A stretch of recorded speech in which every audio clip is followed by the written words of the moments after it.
Ladies and gentlemen, boys and girls, welcome back to the episode of the Dropkick podcast. I'm here with the man himself, Chris Van Vliet. How are you doing today? That's me. I'm the man? Man. Dude, thank you so much. We have talked for so long online. I'm so glad we're able to do this in person now. No, absolutely. It's nice to meet you, man. It's fun. We're shaking hands on camera. There we go. Yeah. But I wanted to ask you, being at WrestleCon and everything, I know WrestleMania season is an excitement time to be a fan, and seeing all the wrestlers from, watching you as you, grow up, you see guys like, Jake the Snake, Bret Hart, seeing all of them, and then seeing all the current wrestlers like Adam Cole there, Johnny Gargano. How's it like seeing everybody, I guess, in one room? This is like, it's like when you go to like a high school reunion or like a wedding where like everybody's in the same spot. I always tell people that WrestleMania weekend is the best time and also the worst time to try to connect with people. Best time because everybody's in the same city at the same time. The worst time, nobody has time for anything because like they're off to a show or a signing or a dinner or whatever. So just great to be able to like see people. And also like for me, not unlike you, I've done so many interviews over Zoom for the last 2 years. To be able to actually shake someone's hand now and give them a hug has been one of the best parts about this WrestleMania. No, absolutely. I think it's great because, you get that personal connection one-on-one, and, like, it's totally different from being behind the screen compared to, like, this right here, because the vibe's just great. It's great. It's great to finally do this. I'm excited, man. Well, I always tell people that a Zoom interview, you kind of met the person, but you actually met, like, a two-dimensional version of them. Like, you met them on a screen. You met, like, an idea of them, I guess, right? I guess. Yeah. And, like, here, you're, like, feeling their energy, shaking their hand, giving them a hug. So, yeah, nothing beats it. No, absolutely. But I wanted to ask you, you're on top of your game, like, 100% of the time. How do you stay so motivated? I don't know.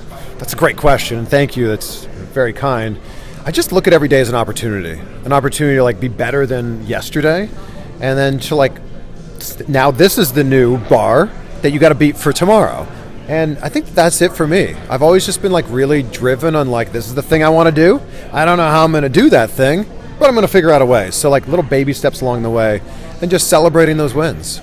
No, absolutely. I wanted to ask you, you've done so many interviews. You interviewed the likes of CM Punk, Adam Cole, a bunch of Dolph Ziggler interviews. Shout out to Dolph Ziggler. He had a great comedy show, I think, last night. I heard a lot of great things about it. But how did you get into broadcasting and, interviewing and all of that? So if we go, like, way back, 4 years old, grew up in Canada, it's like I had a Fisher-Price tape recorder with, like, cassette tapes, and it had a microphone attached to it, and I would pretend to be a radio DJ. And, like, I just always fell in love with the idea of, like, being a radio broadcaster or a television broadcaster. Fast forward to, like, high school, we had a communication studies class. We learned about television there. I did the morning announcements because I was the vice president of my high school. But I had this like epiphany in college. I went to university. I went to Wilfrid Laurier University for communication studies. And I had this epiphany in my final year. I woke up one day and I'm like, man, it hit me like a ton of bricks. We're going to have to like work for, the rest of our life. And I just decided in that moment I didn't want to hate my job. I didn't want to be one of those people who didn't like Sunday because Monday was the next day. And I just did everything I could, reached out to every radio station, every TV station, and said, can I come in and volunteer and see how it's done in the real world? And that's how I kind of got my first break. Oh, absolutely. I think the journey you've had has motivated, a lot of people because at the beginning of the pandemic, there weren't a lot of people doing these Zoom interviews like myself, Justin the Wrestling Classic, Muscleman Malcolm, so many. I can go on and on. But, towards, I would say, the middle of 2020, there was a little spike in people, giving this a try and, giving this an opportunity because I feel like every day is, an opportunity to learn and grow as a person. Well, we had to, right? In the last 2 years, I'd never done a Zoom interview in my life. I always would fly to wherever the person was to do the interview. And then all of a sudden the world screeched to a halt. And I went, oh, that Zoom app, I guess I should download that and figure out. I remember I sent a tweet out. I'm sure you could find it. I was like, hey, everyone, can you help me? Like, how do I do a virtual interview? I've never done one before. But the fact that, like, none of this really stopped, we found a way, that's probably the coolest thing that's come out of the last 2 years. No, absolutely. You've done so many interviews, but I wanted to ask, like, which one's your favorite? And, like, I would say, like, which has the most impact on you, I guess, like, as a person? I'll give you two. So my favorite, and that's such a difficult question. It's like picking your favorite child. But, I grew up watching The Rock. I was a huge Rock fan. I would walk around my high school and ask people questions just so I could shout, "It doesn't matter what you think," at them. So when I got to interview The Rock for the very first time, that was pretty awesome. And he's everything that you want him to be. I'd say the interview that meant the most, or that I took the most out of, was the interview I did with John Cena at WrestleMania 35 in New York. It was the only interview he did that weekend. A very good friend of mine connected that and made it happen.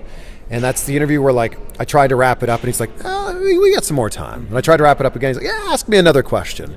And he said something during that interview that I'll never forget. And it's something I think about all the time. It's control the controllable. Focus on the things that you have control over, because you don't have control of everything that's going on around you. But what you do have control over is how you want to react to the things that are happening. Absolutely. I think Cena, John Cena has such a great mindset. Even his tweets, I feel like, it's like a book of just knowledge and it is literally a book. Literally. Yeah, he has literally made a book out of all his tweets. Oh, he has? Yeah. No way. He literally made a book. And then it's funny. Then you go on Instagram and it's, I don't even know. Random pictures. Whatever he's doing, yeah. Yeah. But, if someone wants to get into broadcasting and interviewing, what advice would you have for them? It's such a different world now than when I got into it in 2005 is when I, started my broadcasting career. I'd say do what you're doing right now. You don't need to be on a radio station or TV station to be a broadcaster or a content creator anymore.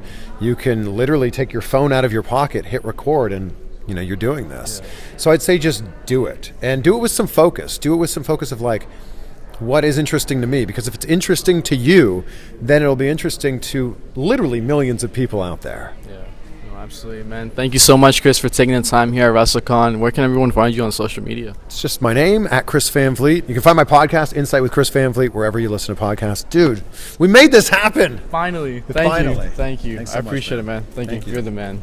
Sweet.